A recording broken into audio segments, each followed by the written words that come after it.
It was a cold October night, and I'll never forget how the wind howled like some distant, tortured beast.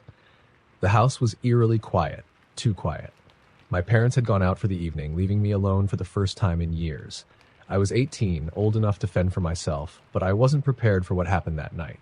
The house was one of those old, creaky places on the outskirts of town. Every step on the wooden floors echoed through the halls. I'd always felt a strange unease about the place, like it had secrets of its own. My parents used to laugh it off, blaming my imagination, but I knew better. I locked the doors, triple-checked the windows, and settled in with a blanket and some cheesy horror movies. I figured if I was going to scare myself, I'd rather it be from something I could turn off. Around 9 p.m., just as the killer in the movie lunged out of the shadows, I heard it. A soft, deliberate knock on the front door. It wasn't loud, not urgent, just a slow, patient tapping. Knock, knock, knock. I froze, my heart pounding in my chest. Who could it be at this hour? My parents wouldn't be back until midnight, and we didn't have any neighbors close by. Gripping my phone tightly, I crept to the window beside the door and peeked through the curtain. No one was there. I laughed nervously, convincing myself it was just the wind, or maybe a branch hitting the door. Still, I couldn't shake the feeling that I was being watched. I double-checked the lock on the door and returned to the couch, trying to focus on the movie. But then, the knock came again. Louder this time. Knock, knock, knock. I jumped, my blood running cold. The same measured rhythm, like someone was trying to toy with me. My stomach twisted into knots as I crept back to the door and looked out the window again. Still, no one was there. "Hello?" I called out, my voice trembling. Silence. I locked the chain on the door and backed away, my eyes darting around the room. That's when I noticed something strange. The back door, the one leading to the yard, was unlocked. I was sure I had locked it earlier. I rushed over and bolted it shut, my hands shaking. As I turned around, I thought I saw something move in the reflection of the kitchen window. A shadow, just for a split second, disappearing into the darkness.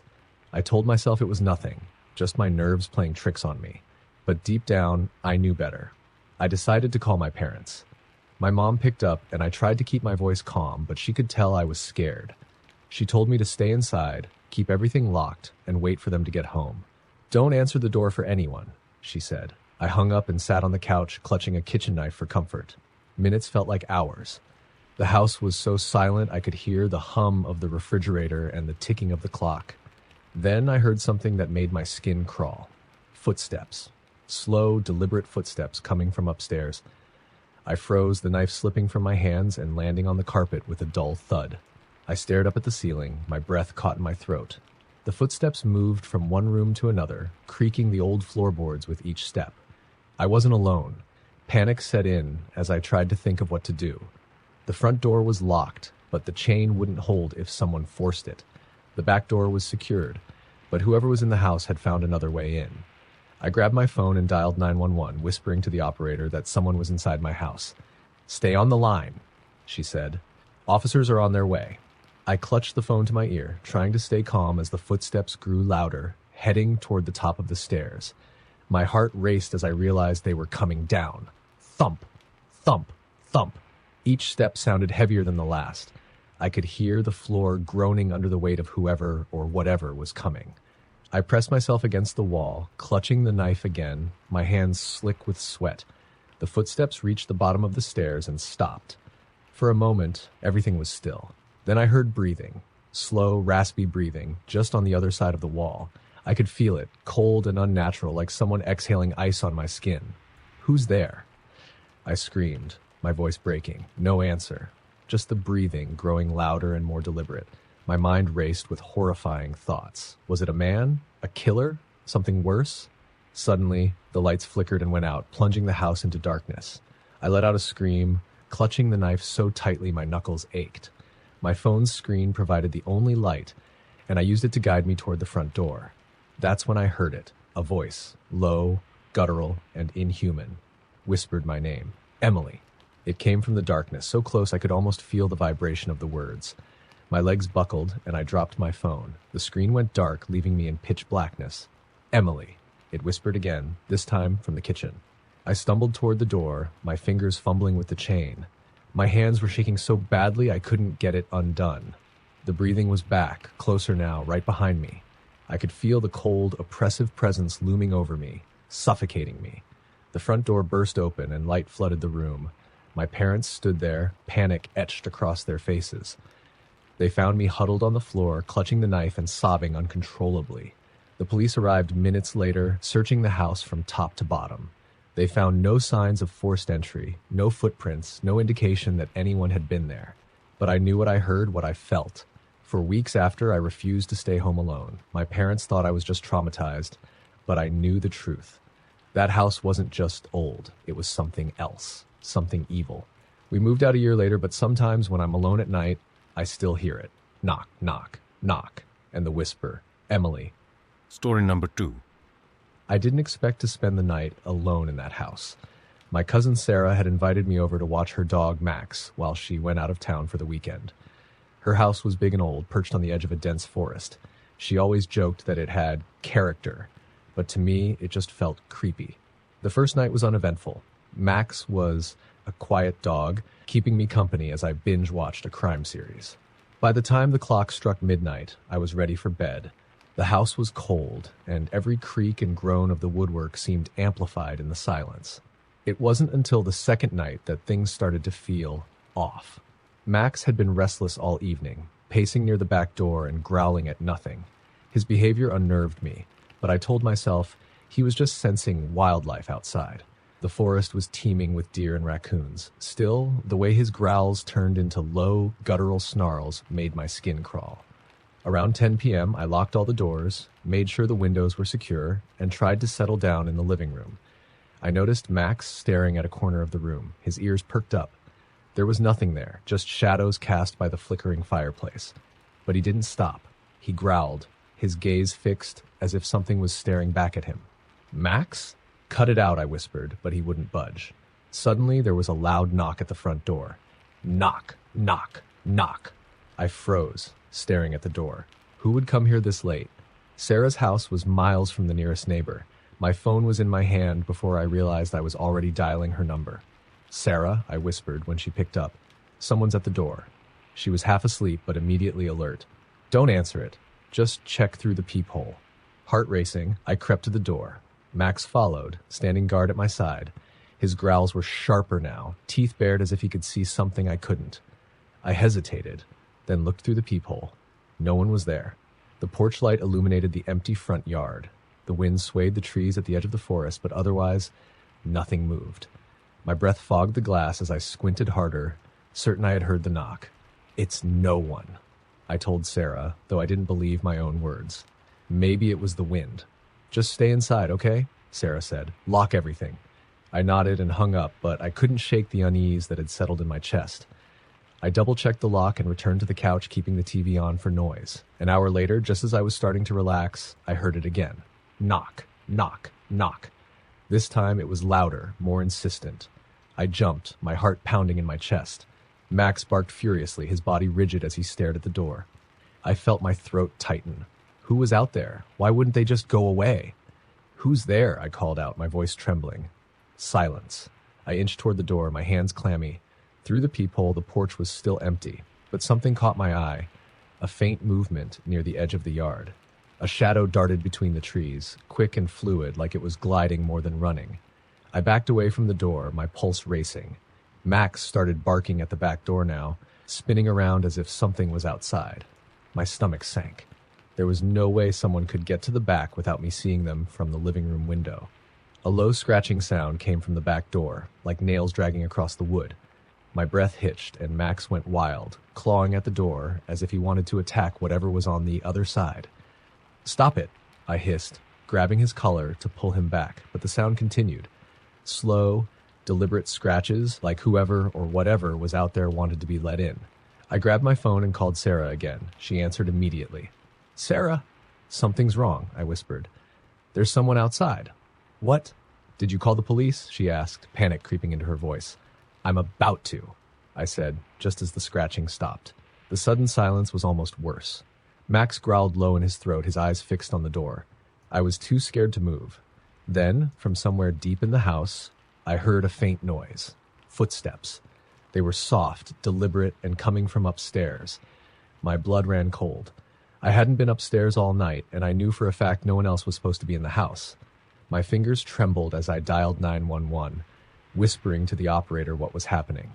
"Stay where you are," she instructed. "Officers are on their way." As I clutched the phone, the footsteps grew louder. Whoever it was, they were walking down the hallway, like heading toward the staircase. I didn't dare move, my eyes locked on the top of the stairs. Max stood beside me, his hackles raised, a low growl rumbling in his chest. And then I saw it. A figure emerged at the top of the stairs. It was tall and impossibly thin, its limbs unnaturally long. Its face was obscured by shadow, but its eyes glowed faintly, reflecting the dim light from the living room. It tilted its head as if studying me before taking a slow, deliberate step down. I couldn't breathe. My legs felt like jelly, frozen in place as the thing descended the stairs. Max barked furiously, lunging at the creature, but it didn't flinch. It just kept coming, one step at a time, until it reached the bottom, and then it stopped. For a moment, we stared at each other. My heart hammered in my chest as I gripped the knife I'd grabbed earlier, though I doubted it would do any good. The creature didn't move. It just stood there, its head cocked at an unnatural angle, watching me. Then, without warning, it turned and bolted toward the back door. It moved so fast, it was a blur, disappearing into the night. Max chased after it, barking wildly, but I managed to grab his collar before he could get out. The police arrived minutes later, but by then, the thing was long gone. They searched the property, finding no signs of forced entry or anyone lurking nearby. I told them what I saw, but I could tell they didn't believe me. "Probably just an animal," one of them said, though his tone didn't sound convinced. Sarah came home the next morning, and I left without saying much. I couldn't bring myself to tell her everything. Not the figure, not the glowing eyes, not the way it had stared at me like it knew something I didn't. I never went back to that house. Sarah sold it a year later after Max disappeared without a trace. She said she couldn't stand the loneliness, but I think she knew, deep down, that the house wasn't empty. Even now, I can't shake the memory of that night. Sometimes when I'm alone, I hear it again. Knock, knock, knock. And I pray that whatever it was never finds its way back. Story number 3. I've always been a light sleeper, which is why I heard it. The sound of my front door creaking open in the middle of the night wasn't something I could ignore. It was subtle, almost hesitant, but unmistakable. I wasn't supposed to be home that night. My weekend plans had fallen through at the last minute, and I figured I'd spend the evening catching up on sleep. I live alone in a small townhouse near the city, and the quiet was usually comforting. But not tonight. I froze, my heart pounding in my chest. The sound of the door opening was followed by the faintest creak of the floorboards. Someone was inside. I reached for my phone on the nightstand, but my fingers fumbled in the dark. It fell to the floor with a soft thud, and I cursed silently. I didn't dare move. My bedroom door was slightly ajar, leaving a sliver of darkness visible from the hallway. That's when I heard it. Footsteps.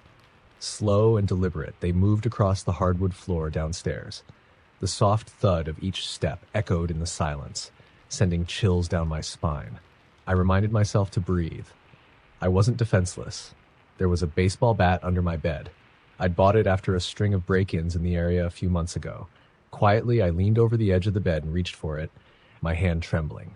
The footsteps stopped. I froze. Had they heard me? My mind raced with possibilities. Maybe it was a burglar, someone who thought the house was empty. But there was something strange about how slowly they were moving, like they weren't looking for valuables, like they were looking for me. The silence was suffocating. Then the footsteps started again, this time heading toward the stairs. The creak of each step was painfully loud. I gripped the bat tightly, my palms slick with sweat. They were coming upstairs. I positioned myself against the wall beside the door, my bat raised and ready. My pulse pounded in my ears, drowning out every other sound. The footsteps reached the top of the stairs and paused. Whoever it was, they were just outside my bedroom. Then I heard it. Breathing. Shallow and raspy, like they were savoring the moment. My stomach churned as a cold wave of fear washed over me. The breathing grew louder, closer, until I could swear they were just inches from the door. The silence that followed was deafening. I waited, every muscle in my body tense, until finally, the door creaked open. In the darkness, I saw a hand. Pale, thin, and unnaturally long, it curled around the edge of the door, pushing it open slowly. I swung the bat with all my strength, the sound of wood striking flesh echoing in the room. There was a sickening thud as the figure collapsed onto the floor. I didn't wait to see who or what it was. I bolted down the stairs, adrenaline coursing through me. But as I reached the front door, I stopped cold. The door was wide open, just as I'd heard earlier. And standing in the doorway was another figure. This one was taller, its head nearly brushing the top of the frame. Its face was obscured by shadows, but its glowing eyes pierced through the darkness, locking onto mine. It stepped forward, and I stumbled back, clutching the bat like a lifeline. "Get out!" I screamed, my voice breaking. The figure didn't react. It moved toward me, its long, spindly limbs bending at odd angles. I swung the bat again, but it didn't flinch. The air around it grew cold, and I felt a pressure in my chest, like the very presence of this thing was suffocating me. I turned and ran toward the kitchen, slamming the door shut behind me. I shoved a chair under the handle, barricading myself inside. My breaths came in shallow gasps as I fumbled for my phone, finally finding it in my pocket. I dialed 911, my hands trembling. The operator answered, but before I could speak, I heard something that made my blood run cold. Scratching. It was coming from the kitchen window. I turned slowly, my heart pounding. The figure was outside, its face pressed against the glass. Its glowing eyes burned into me as its hands dragged across the window, leaving long, jagged streaks. It opened its mouth, revealing rows of jagged teeth, and let out a low, guttural sound that made my stomach churn. "Please, someone's in my house," I whispered into the phone, my voice barely audible. "Officers are on their way," the operator said. "Stay on the line." But I couldn't stay still. The scratching grew louder, more frantic, as if the figure was trying to claw its way inside. I grabbed a knife from the counter, my hands shaking so badly I could barely hold it. Then the scratching stopped. The silence was worse. I strained to hear any sound, but all I could make out was the pounding of my own heart. Slowly I approached the window, knife in hand. The figure was gone. I stayed there, frozen, until I heard the faint wail of sirens in the distance. Relief flooded me, but it was short-lived. Just as the sound of the sirens grew louder, I heard something else. Footsteps. Behind me. I turned just in time to see the second figure from upstairs. It loomed in the doorway, its head tilted at an unnatural angle. Its glowing eyes locked onto mine, and it let out a guttural growl. I screamed as it lunged toward me, the knife slipping from my hands as I stumbled back. Just then, the kitchen door burst open, and 2 police officers stormed in. Their flashlights illuminated the room, but the figure was gone. "Are you okay?" one of them asked, his voice urgent. I nodded numbly, my entire body trembling. The officers searched the house but found no one. No signs of forced entry, no footprints, nothing. I tried to explain what I saw, but I could tell they didn't believe me. They chalked it up to stress, an overactive imagination. One of them even suggested I might have fallen asleep and dreamed it all. But I know what I saw. I know what I felt. I moved out of that house the next day, leaving everything behind. I couldn't shake the feeling that they were still there, waiting. Sometimes late at night, I hear the faint creak of floorboards or the soft sound of scratching on glass, and I know they haven't forgotten me. Story number 4. I never believed in ghosts. I was the skeptic in my group of friends, the one who rolled their eyes at ghost stories around campfires. But that changed after one night in my childhood home, a night I'll never forget.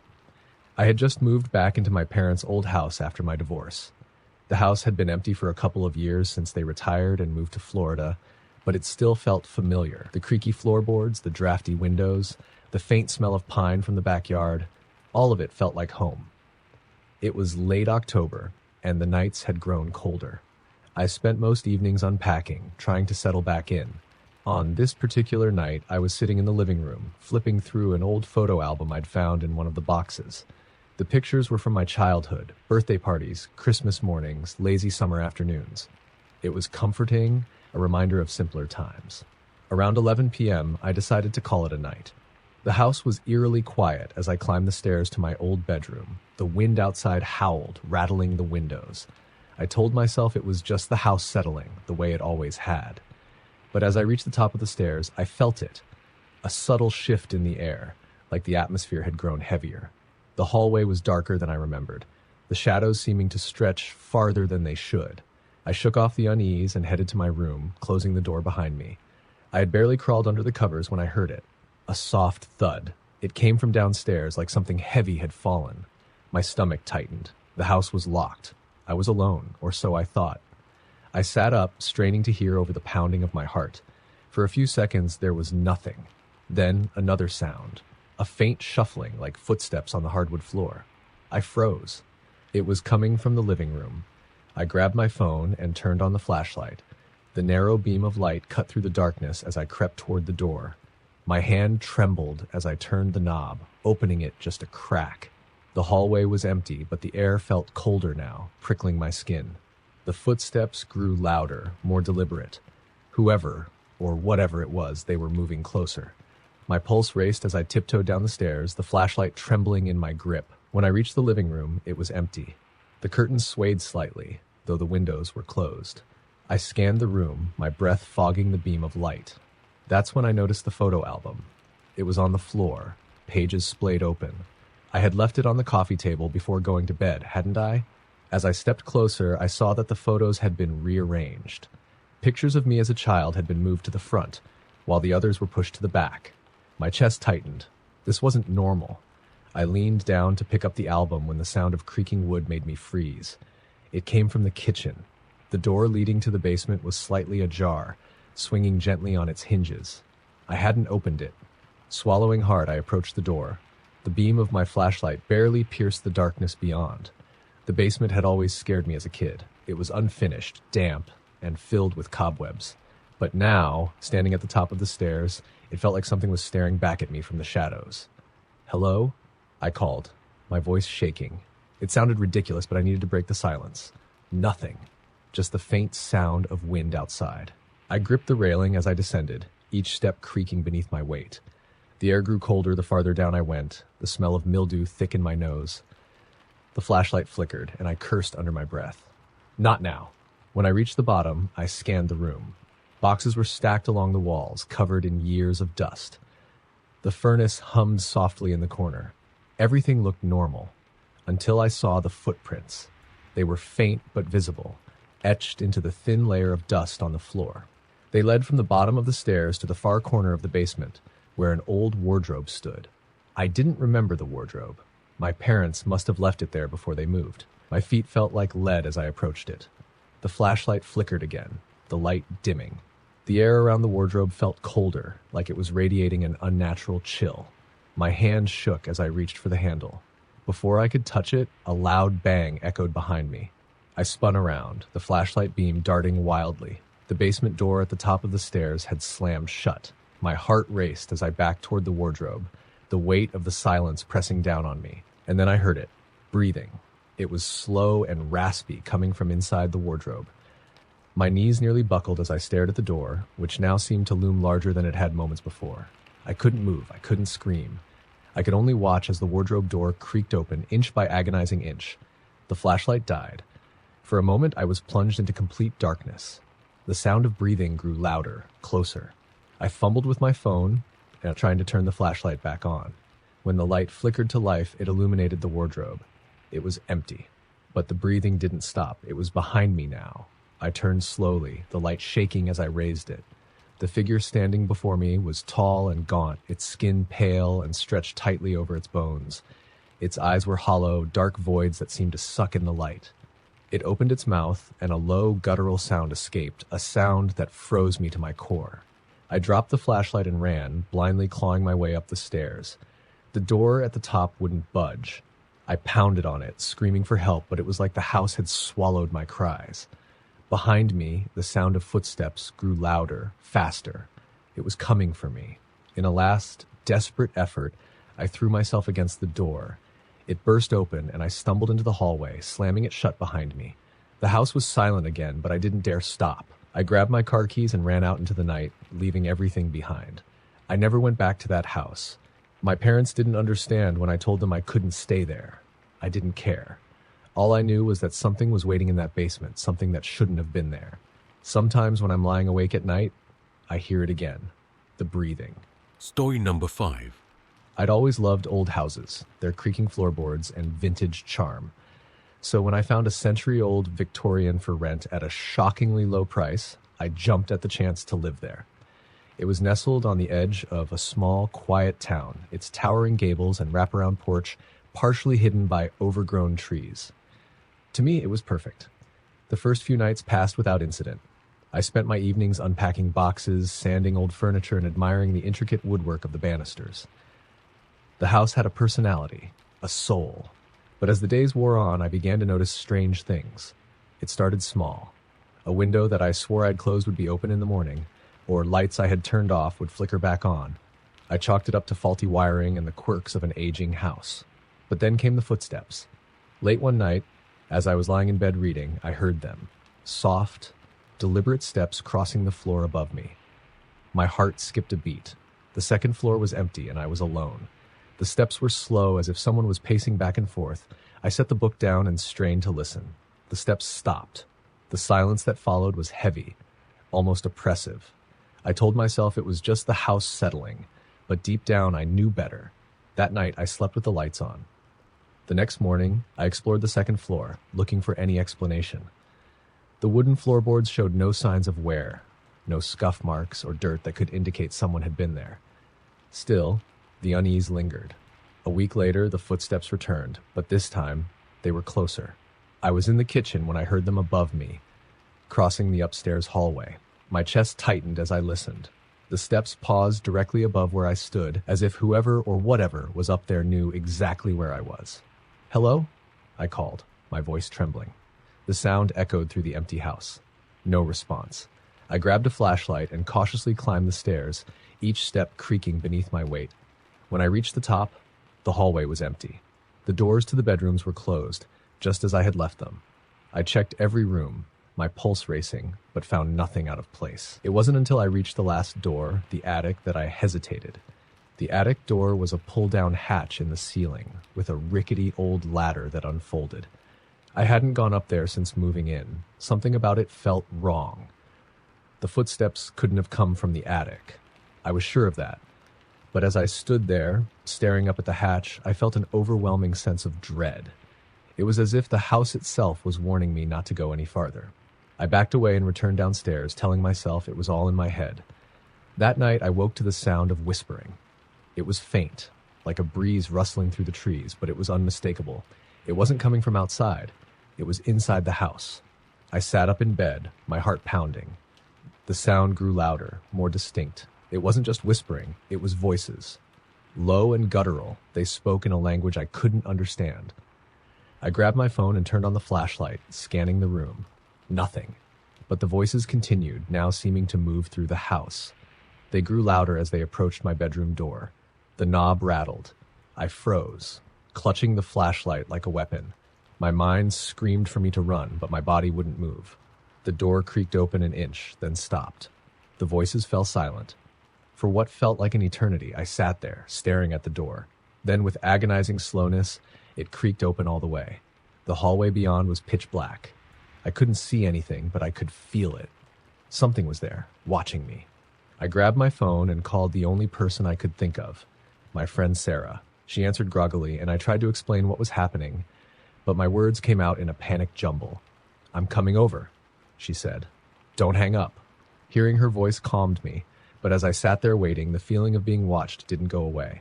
The darkness in the hallway seemed to deepen, almost pulsating. I couldn't take my eyes off it. When Sarah arrived, I ran to the front door and threw it open, pulling her inside. She took one look at my pale face and demanded to know what was going on. I explained everything, the footsteps, the whispers, the door, and she laughed nervously. "It's probably just an animal in the walls," she said. "Let's check it out together." I didn't want to go back upstairs, but I couldn't let her go alone. Armed with flashlights, we climbed the stairs, our footsteps echoing in the silence. The air felt heavier, colder, the farther we went. When we reached the attic door, Sarah pulled the cord without hesitation. The ladder unfolded with a loud creak. She shone her flashlight up into the darkness, but we couldn't see much beyond the first few steps. "Come on," she said, starting to climb. I followed reluctantly, my heart pounding. The attic smelled musty, the air thick with dust. Our flashlights swept across old trunks, broken furniture, and stacks of yellowed newspapers. Nothing seemed out of the ordinary. But then Sarah froze. Her flashlight was pointed at the far corner of the attic, where something large was draped in an old sheet. "What's that?" she whispered. I shook my head, unable to speak. We approached it slowly, the floorboards creaking under our weight. Sarah reached out and yanked the sheet away. Underneath was an antique mirror, its frame ornately carved with twisted faces and strange symbols. The glass was cracked and foggy, but I could still see our reflections. Except, they weren't quite right. In the reflection, Sarah and I stood frozen, but behind us there was a third figure. It was tall and shadowy, its face obscured. Its hand reached out, long fingers stretching toward my shoulder. I spun around, yes, but there was nothing there. When I looked back at the mirror, the figure was gone. Sarah grabbed my arm. We need to leave. Now. We scrambled down the ladder and bolted out of the house, not stopping until we were safely in her car. I didn't go back for my things. I didn't care. I never set foot in that house again. A few weeks later, I did some digging and discovered that the previous tenants had left abruptly as well, claiming the house was haunted. And before them, the owners had tried to sell it multiple times but couldn't keep a buyer. No one stayed long. To this day, I can't explain what happened. But sometimes, when I pass by an antique shop or an old house, I catch a glimpse of a figure in a mirror, tall, shadowy, and watching. Story number 6. It was a quiet Friday night when I agreed to house sit for my cousin, Rachel. Her family had gone on a weekend trip, leaving me to watch over their large, isolated home on the outskirts of town. The house was beautiful, perched on a hill with wide windows overlooking a dense forest. It was the kind of place people would describe as peaceful. But that night, peace was the last thing I felt. Rachel's instructions had been simple. Feed the dog, water the plants, and lock up before bed. I was happy for the solitude, thinking I could catch up on some reading or binge a few episodes of my favorite show. The first few hours passed uneventfully, with the occasional bark from Buddy, their golden retriever, who patrolled the backyard. Around 11 p.m., I decided to call it a night. The house was eerily silent as I double-checked the locks and turned off the lights. The darkness outside pressed against the windows, the forest beyond seeming to swallow all light. Buddy followed me upstairs to the guest room, curling up at the foot of the bed. His presence was comforting. I was just about to fall asleep when Buddy let out a low growl. It was so soft that at first I thought I'd imagined it, but then he growled again, his ears pricking up. I sat up in bed, listening. The house was still. Too still. Then I heard it. A faint tapping sound, like knuckles rapping on glass. I froze. The sound was coming from the living room, where the large sliding glass doors faced the backyard. Buddy leapt off the bed and bolted downstairs, barking furiously. My heart raced as I grabbed my phone and followed him. The tapping grew louder as I approached the living room, each knock sharp and deliberate. I flicked on the light, illuminating the glass doors. There was nothing there. The backyard was empty, the trees swaying gently in the breeze. But Buddy stood rigid, his fur bristling, growling at the glass. I tried to calm him, but he wouldn't stop. Something wasn't right. I locked the doors, pulled the curtains shut, and led Buddy back upstairs. I told myself it was just the wind, but deep down, I didn't believe it. I was back in bed for barely 10 minutes when the knocking started again. This time, it was louder, persistent. And it wasn't just coming from the living room, it was coming from the windows upstairs. Buddy went wild, barking and snarling at the bedroom window. My hands shook as I grabbed a flashlight and shone it through the glass. Again, there was nothing. No shadows, no movement, just the dark expanse of the forest. The knocking stopped as suddenly as it had started. I tried to convince myself it was some animal, maybe a bird pecking at the glass. But the rhythm of the knocks was too deliberate, too human. I decided to stay awake, clutching my phone like a lifeline. Buddy sat at my feet, his growls softening into uneasy whines. Around 2 a.m., just as I started to relax, I heard it again. This time, it wasn't knocking. It was footsteps. They were faint but unmistakable, moving across the wooden deck outside. Whoever, or whatever it was, they were circling the house. Buddy started barking again, his teeth bared as he stared at the door. I dialed Rachel, hoping she'd pick up, but the call went straight to voicemail. I didn't want to call the police just yet, afraid they'd think I was overreacting. But the footsteps didn't stop.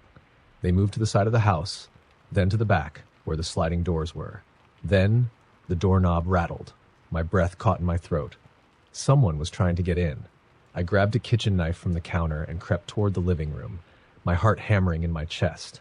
The curtains were still drawn, but the doorknob continued to twist and shake, as if whoever was out there was growing frustrated. "Go away!" I shouted, hoping to scare them off. The rattling stopped. For a moment there was silence, then a voice. It was low and raspy, almost a whisper. "Let me in." I froze. The words sent a chill down my spine. They were spoken so softly, I almost wondered if I'd imagined them. But Buddy's growls told me otherwise. "Who's there?" I demanded, trying to keep my voice steady.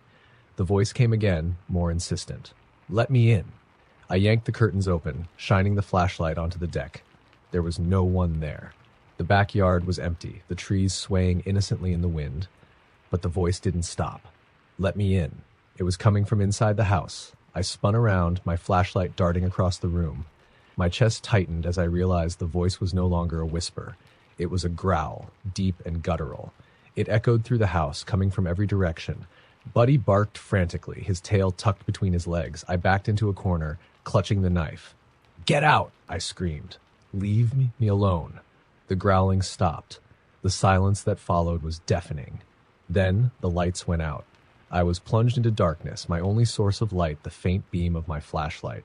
My breathing was ragged as I scanned the room, half expecting something to lunge at me from the shadows. Buddy whined, pressing himself against my leg. The sound of footsteps returned, this time on the stairs. They were slow, deliberate, and heavy. My hands trembled as I pointed the flashlight toward the staircase. The beam illuminated the empty steps, but the sound continued, growing louder with each step. "Who's there?" I shouted, my voice cracking. The footsteps stopped. For a moment, there was silence. Then, from the top of the stairs, I saw it. A figure stood in the darkness, its shape barely visible. It was tall and impossibly thin, its limbs too long for its body. Its head tilted unnaturally to one side, as if it were studying me. The flashlight flickered, and for a brief second I saw its face, or what was left of it. Hollow eyes, a wide, jagged mouth, and pale, leathery skin stretched over its skull. It didn't move. It just stood there, watching me. My fight-or-flight instincts kicked in. I grabbed Buddy by the collar and bolted out the front door, not daring to look back. We ran down the long driveway and didn't stop until we reached the main road. My hands shook as I dialed the police, barely able to get the words out. When they arrived, they found no signs of forced entry, no footprints, no evidence that anyone or anything had been there. The officers chalked it up to stress or an overactive imagination. But I knew what I saw. I never returned to Rachel's house. She thought I was crazy when I told her the story, but a week later she called me, her voice shaking. She had heard the knocking too, and the voice. Story number 7. It was supposed to be an uneventful evening. My best friend, Jenna, had invited me over to watch movies while her parents were out of town. She lived in a quiet suburb, the kind of place where people didn't lock their doors and the streetlights cast a soft orange glow. Her house was large, with sprawling rooms and a backyard that bordered a small wooded area.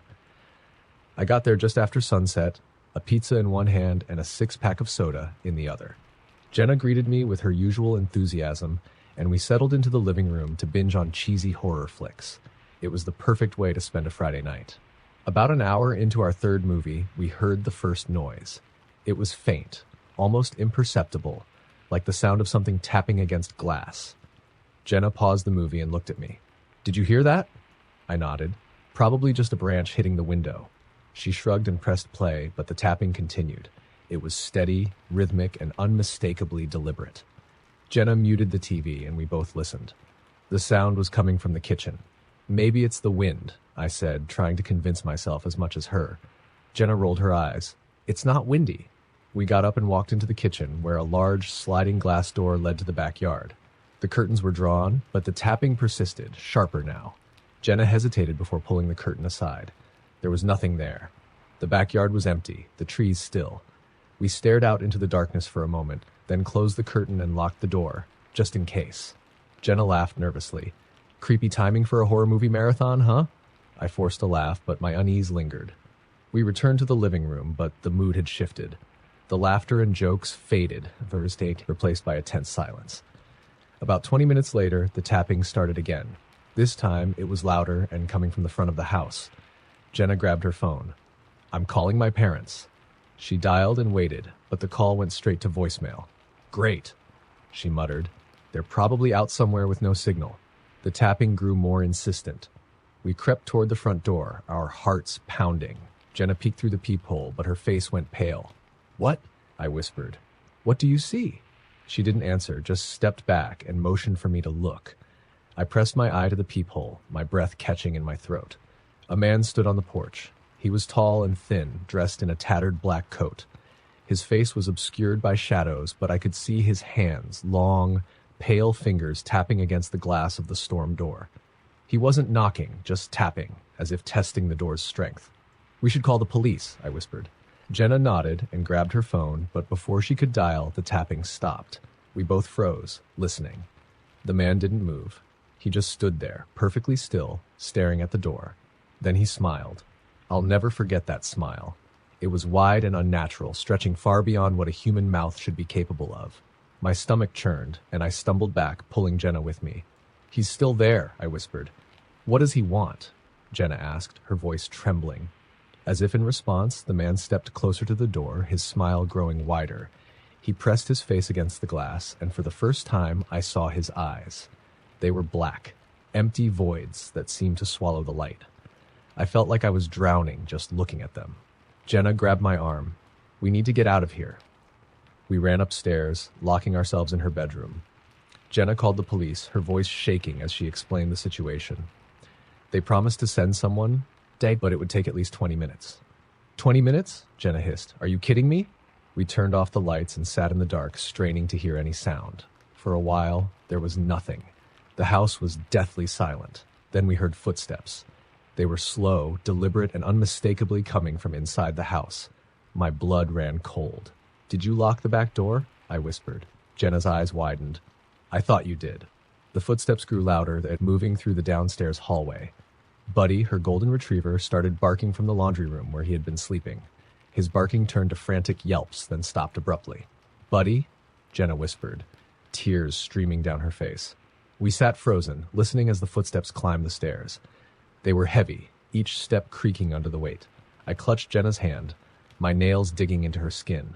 My mind raced. Who or what was in the house with us? The footsteps stopped outside the bedroom door. The doorknob twisted, but the lock held. Then came the tapping again, soft, deliberate knocks against the wooden door. It was the same rhythm as before, a slow, mocking pattern that made my skin crawl. "Go away!" Jenna screamed. The tapping stopped, replaced by a low, guttural laugh. It was deep and inhuman, a sound that seemed to vibrate through the walls. My chest tightened and I struggled to breathe. Whatever was outside that door wasn't human. We heard the sound of something being dragged down the hallway. It was heavy, scraping against the floor. Jenna clutched my arm, her nails digging into my skin. "What is he doing?" she whispered. The sound stopped abruptly. Then, the door began to shake violently as if something massive was slamming into it. The wood groaned under the pressure, the lock rattling in its frame.